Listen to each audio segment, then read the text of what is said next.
అమెరికాలోని పెన్సిల్వేనియా రాష్ట్రంలో ఘోర రోడ్డు ప్రమాదం జరిగింది. ఈ దుర్ఘటనలో ఇద్దరు యంగ్ ఇండియన్ స్టూడెంట్స్ ప్రాణాలు కోల్పోయారు. మృతులను 23 ఏళ్ల సౌరవ్ ప్రభాకర్, 20 ఏళ్ల మానవ్ పటేల్ గా గుర్తించారు. అమెరికా కాలమానం ప్రకారం శనివారం ఉదయం ఈ ఘటన జరిగినట్లు ఆలస్యంగా వెలుగులోకి వచ్చింది. మంచి భవిష్యత్తు కోసం ఎన్నో కలలు కంటూ అక్కడికి వెళ్లిన యువకులు ఇలా అర్ధాంతరంగా తనువు చాలించడం దురదృష్టకరమని భారత కౌన్సిలేట్ దిగ్భ్రాంతి వ్యక్తం చేసింది.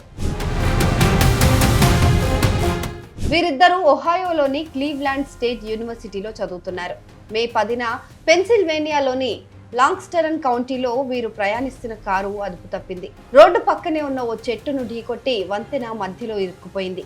ప్రమాద సమయంలో సౌరవ్ ప్రభాకర్ వాహనాన్ని నడుపుతుండగా మానవ్ మరో వ్యక్తి కారులో ఉన్నారు.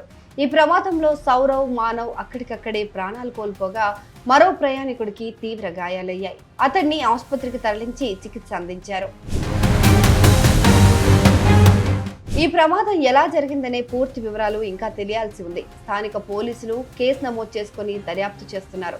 ప్రమాద సమయంలో అక్కడున్న పరిస్థితుల గురించి పోలీసులు ఆరా తీస్తున్నారు. అయితే ప్రాథమిక సమాచారం ప్రకారం ఓ చెట్టును ఢీకొనటం వల్లే ఈ ప్రమాదం జరిగిందని తెలుస్తోంది. ఇక తమ పిల్లలు చదువు కోసం దూరదేశం వెళ్లారని సంతోషించిన తల్లిదండ్రులు ఇప్పుడు వాళ్ళు తిరిగి రాని లోకాలకు వెళ్లారని తెలిసి తల్లడిల్లిపోతున్నారు.